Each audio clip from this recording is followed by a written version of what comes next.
la presencia de un Estado, ¿no? A contrapartida de por ahí lo que manifiesta el presidente Javier Milei, ¿no? De este Estado que no debe estar. Por eso titulamos nuestra mirada de hoy como Estado mínimo y problemas máximos, porque cuando minimizamos el rol del Estado, entran circunstancias que tienen que ver, por ejemplo, con la salud, con estas cuestiones, ¿no? Con enfermedades que estaban erradicadas o con circunstancias que estaban controladas en Argentina, volvamos a tener este tipo de circunstancias que tanto tiempo han costado, ¿no? Instalarlas en el país. Vamos a hablar de la mirada política, indudablemente con una dinámica muy especial que tiene el gobierno del presidente Javier Milei. El gobierno finalmente en el día de hoy ha confirmado que va a enviar la reforma laboral al Congreso. Es cierto que han dejado filtrar distintas versiones que hemos hablado aquí en este medio del proyecto. Finalmente el oficialismo ha confirmado que va a enviar el proyecto que se va a tratar con la nueva composición de cámaras. Esto tiene que ver con diciembre, ¿no? A partir de la asunción de las nuevas autoridades, va a tener un tratamiento mucho más intenso y en esa dinámica la reforma laboral va a ser seguramente la número uno. La CGT, la UIA no estarían, siempre hablamos en potencial, no lo tenemos visualizado, pero no estarían de acuerdo con el documento. Mostrábamos en el comienzo Gerardo Martínez de UOCRA yendo allí a Casa Rosada a la reunión, pero planteando sus pluritos respecto a algún posible acuerdo. Ritondo decía también que finalmente el 9 de diciembre lo van a presentar al proyecto de ley, va a ser el martes 9, iba a ser el 15, se adelanta por esta necesidad inminente que tiene el gobierno de empezar a tratarlo. Allí en la reunión del Consejo de Mayo que encabezó desde el mediodía el jefe de gabinete Manuel Adorni. Algunas imágenes y vamos a ver que es el presidente Javier Milei, muy eufórico, por cierto, saludando a su gabinete en la nueva reunión de Casa Rosada. Tiene música, a ver, vamos a escucharlo. Cuánto talento perdido en una feria de sueños. Esto lo subió la cuenta oficial del presidente, ¿no? Javier Milei, esa efusividad con los nuevos ministros allí en Monte Oliva, que están ya tomando sus funciones. Muy efusivo el presidente, como habitualmente suele suceder allí en la reunión de Casa Rosada, ¿no? Abrazos, allí está Karina Milei, bueno, con todo el gabinete, ¿no? Participando los nuevos ministros. Habrá que ver, ¿no? Con qué estructura se encuentra la nueva etapa de gobierno. Hay que decir una cuestión que tiene que ver con un tema realmente que esta política económica beneficia indudablemente a algunos sectores.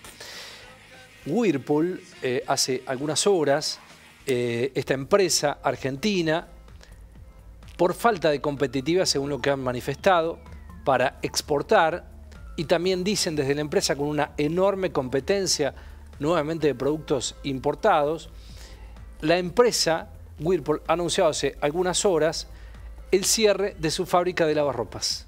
¿Sí? Así como escuchan, ¿no? Allí en el Parque Industrial en Fátima, en el municipio de Pilar, en la provincia de Buenos Aires. Y la desvinculación de 220 trabajadores. Bueno, esta es la otra pata, ¿no? de una economía que plantea estas cuestiones, ¿no? Muy sensibles para la mano de obra, ¿no? Del laburante medio en la Argentina, ¿no? Comunicaron la decisión fuentes de la empresa, lo han dicho, ¿no? A empleados, y están negociando con la Unión Obrera Metalúrgica, claro, el paquete de salida. ¿Cómo le damos salida a estos 220 trabajadores que se quedan afuera? Porque hay una nueva política, ¿no? En el gobierno del presidente Javier Milei, y hay mucho laburante que se queda fuera de esto. Hay mucho laburante que se queda afuera. Bueno, habrá que ver también en esta dinámica, en estas reformas, si se atiende este tema, ¿no?, de la cantidad de gente que está quedando fuera del esquema en una dinámica económica que es de un costo altísimo, ¿no?, para aquellos que se quedan fuera de la rueda, ¿no?, fuera del capital de trabajo. Carlos Melconian estuvo hablando en la mañana de hoy, ha hablado que la política se ha ocupado que haya esto, ¿no? También la política histórica, 1 millón de personas que están en el sector público que sobran y entonces cobran un poquito menos. Bueno, un poquito el análisis de Melconian para empezar a entender en clave política y económica qué es lo que le sucede a esta Argentina del presidente Milei. A ver qué dice Melconian. Jubilados también, sector público. Jubilados también, sector público está 30 abajo, porque el sector público está 30 abajo porque la política se ocupó que haya 1 millón de personas que están en el sector público, que sobran, esa es la palabra, y entonces todos cobran menos, como los jubilados, que han tenido planes para jubilarse y por definición de la realidad cobran menos. Entonces déjenme mantener la coherencia entre distinguir entre los dos bandos, casi digo. Y después está la informalidad. El efecto de la informalidad es que evita tener 18% de desempleo como tuvo Menem, pero no evita que tenga un poder adquisitivo también bajo. Entonces, ese es el fenómeno que hoy distingue a la Argentina y que va a tardar un montón y que va a continuar. Bueno, habrá que ver en este análisis también, porque de esto tiene que ver lo que hereda, ¿no?, el presidente Javier Milei en estos 2 años de gobierno, ¿no? Una historia cultural política de la Argentina que en algún momento también hay que corregir, ¿no? Los trabajadores que pertenecen al Estado, mejorar y eficientizar áreas, de esto se trata, ¿no?, básicamente, de empezar a hacer un trabajo, pero que sea equitativo, ¿no?, para todos y no que sufra permanentemente el laburante. José Arteaga, que es presidente de AUASA, respecto a la decisión del gobierno de paralizar obra pública, habla de esta cuestión porque es un tema realmente preocupante. Vamos a ir preparando, compañeros. Tenemos otro corte que no está en el armado de esta mirada de la editorial, que es sobre Puyaro, sobre las condiciones para dialogar con el gobierno. Vamos a ponerlo para después, se los voy a pedir para que lo tengan allí en carpeta. Claro, el tema del parálisis de obra pública, parece que son temas que se han corrido de agenda porque, bueno, entraron las elecciones, cambió el clima político y electoral en la Argentina y nos olvidamos de esta situación que vive la Argentina federal toda. A ver qué decía Guasa. Regular todo lo concerniente al transporte tanto de pasajeros como de cargas, automotor y ferroviario, y ni hablar de la decisión de este gobierno de haber frenado y paralizado toda la obra pública. Esto lo caratulamos de criminal, ¿sí? La fusión de estas dos decisiones administrativas del gobierno nacional atenta claramente contra la seguridad y las vidas humanas a lo largo de todas las rutas argentinas. Te dejo la pregunta porque... ¿Podés repetir el concepto? O sea, contá exactamente qué hicieron y por qué vos decís que esto atenta... La intención de haber eliminado la Agencia Nacional de Seguridad Vial, que fue creada por ley, ¿sí? Haberla eliminado. Desregular de alguna manera todo lo que tiene que ver con, o degradar estructuralmente todo lo que tiene que ver con el control de transporte de pesados, de carga y de pasajeros, esto es CNRT en materia de controles. Y sumado a esto, la pretensión de eliminar un organismo centenario, soberano, te diría, como pocos en la estructura del Estado argentino, como es Vialidad Nacional, esto atenta claramente contra las vidas y la seguridad vial en la República Argentina. Claro, son vidas, ¿no? Indudablemente. Cada 20 días accidentes en las rutas, lo decía, lo va a manifestar ahora Puyaro, ¿no?, respecto a esta cuestión, porque le preguntaron a Puyaro, al gobernador de la provincia de Santa Fe, y está puesto en la lupa el rol de los gobernadores, ¿no?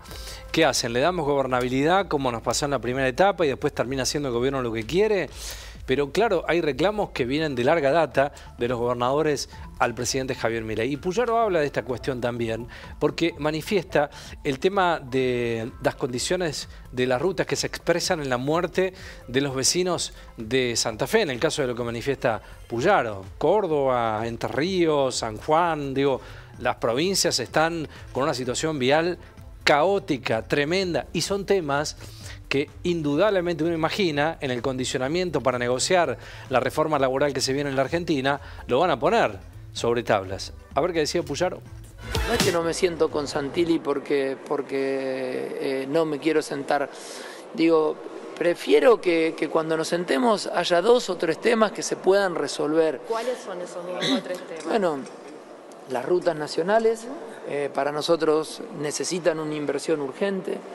La 34, la 11, la 33, la 168, la 178, son rutas que están en muy mal estado, que la gente muere, que cada 20 días nosotros tenemos un siniestro vial en esas rutas y hay que invertir. A mí a veces me cuesta mucho explicarle a la gente, nosotros reparamos 3.400 kilómetros de rutas provinciales. Fueron muchos recursos los que invertimos, cerca de 600.000 millones de pesos cuando el dólar valía menos de 1.000. Digo, es mucho más lo que nos hubiésemos salido hoy, pero arreglamos las rutas nuestras.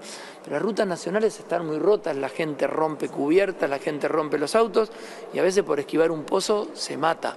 Entonces necesitamos una inversión, necesitamos que se retomen políticas educativas, como los fondos que nos recortaron de manera inicial, necesitamos que se retomen las partidas de alimentos que se recortaron, necesitamos que se retomen las partidas de medicamentos. Nosotros multiplicamos por 10 los medicamentos y los alimentos en la provincia de Santa Fe, en un momento muy difícil para administrar, pero a nadie le va a faltar un medicamento en Santa Fe mientras yo sea gobernador y a nadie le va a faltar un alimento. Y por supuesto la deuda de la Caja de Jubilaciones y Pensiones, que nos tiene que compensar Nación porque nosotros en el Pacto Fiscal de 1994 cedimos impuestos coparticipables para sostener al ANSES.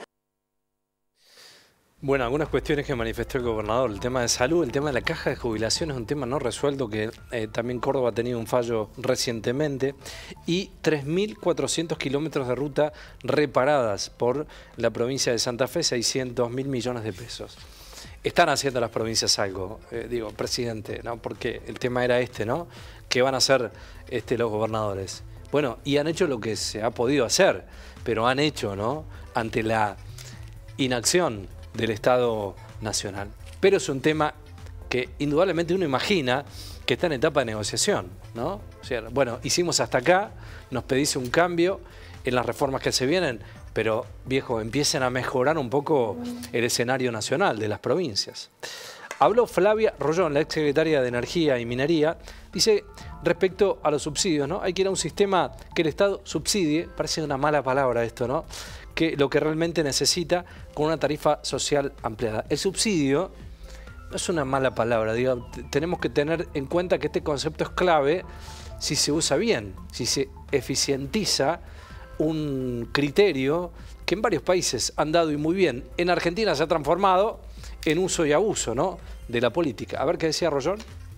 Ahora, pasando al tema tarifario, sí, efectivamente, la segmentación fue implementada como un sistema provisorio, ¿no? De hecho, se venció en diciembre del 2023 y hoy estamos en el 2025 y esta política continúa.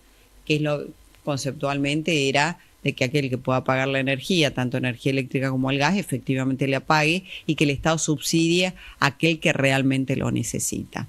Bueno, después, si bien continuó, hubo matices, en algún momento se le repuso en este gobierno subsidios al sector de altos ingresos, pero el espíritu de eso era que sea un esquema transitorio y desde mi punto de vista hay que ir a un sistema donde el Estado esté subsidiando a aquel que realmente lo necesita, al segmento de ingresos. Claro, más tipo una tarifa social. Una tarifa social ampliada, si querés, un trabajo conjunto con las provincias y después del resto una sola tarifa.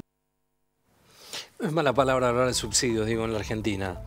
Es cierto también que se ha hecho, como lo decía hace algunos minutos, uso y abuso de este tema, pero hay que retomarlo. Es un contexto económico muy severo el que vive la Argentina y hay mucha gente que está fuera de este esquema. Si no haces esto, digo, ¿cómo integrás a una gran parte de la población en nuestro país que quiere pero no puede pagar estos conceptos tan interesantes, tan importantes, ¿no?, para la vida de los argentinos como es la energía?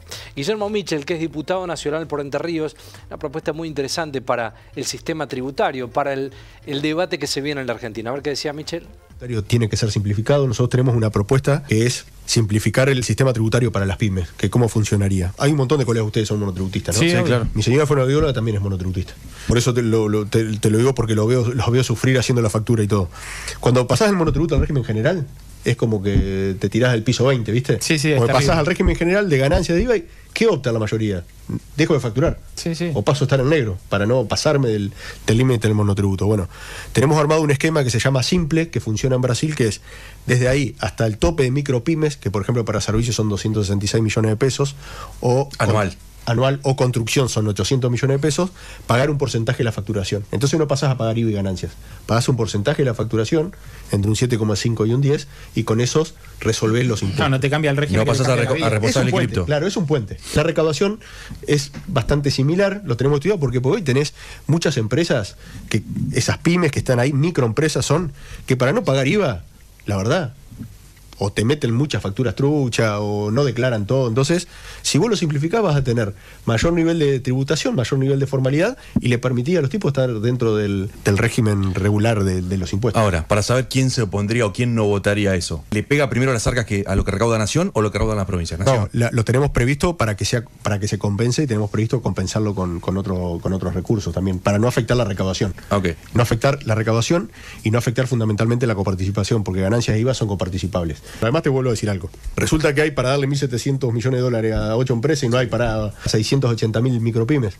Resulta que hay para darle casi un punto de PBI en 4 años a 10.000 argentinos que cuentan en el exterior y no hay para darle un beneficio a un jubilado con la devolución de IVA. Entonces, la plata está. Lo que hay que definir es qué prioridad se le da. Entonces, eso es un esquema que tenemos pensado. Otro esquema es volver con la devolución de IVA. Brasil lo acaba de implementar de nuevo con el cashback, que es un IVA personalizado.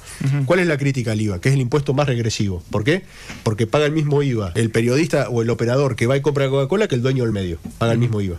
Entonces vos lo que decís con esa forma es, che, lo personalizo. Al trabajador con hasta 4 salarios mínimos vital y móvil le devuelvo parte cuando va a consumir. Entonces le bajo la regresividad. Ahí también tenemos pensado un esquema para no afectar las arcas provinciales. Otro tema es el impuesto a las ganancias. Nosotros avanzamos en una reforma que la votó Milei de poner un piso para que paguen los 100.000 salarios más altos. Se dejó sin efecto esa reforma, se volvió a aplicar impuesto a las ganancias. No hay que volver a cambiar el régimen porque no podés andar cambiándole al contador, a de las empresas a cada rato, pero sí lo que proponemos es, hoy empiezan a pagar la alícuota del 5, empiezan a pagar la alícuota del 10,5. Y más arriba poner una alícuota adicional para los 20.000 principales salarios, que justamente son los que se beneficiaron de la baja de bienes personales. Así que para ellos es neutro. Y de esta forma tenés para el Estado para compensar y que no pierdan las provincias. Bueno, muy interesante. Por eso lo trajimos y lo dejamos completo al corte para la explicación de Michel, el diputado, que explica esta redistribución necesaria en la Argentina y que el dinero está, es cierto, ¿no? Hay que ver cómo se distribuye, cómo se entrega. Nos quedamos con esto, ¿no? Con Estado mínimo y problemas máximos. Un Estado que necesita, en una Argentina con una estructura política económica que depende del Estado, pero un Estado eficiente, ¿no? Ahora se ha planteado un Estado con una participación mínima y con problemas graves, problemas máximos que tiene la Argentina. Siempre estamos a tiempo. Seguramente la segunda etapa del gobierno del presidente Javier Milei, a partir del 10 de diciembre, tiene una segunda posibilidad de rever todas estas cuestiones que manifestamos desde estos lugares.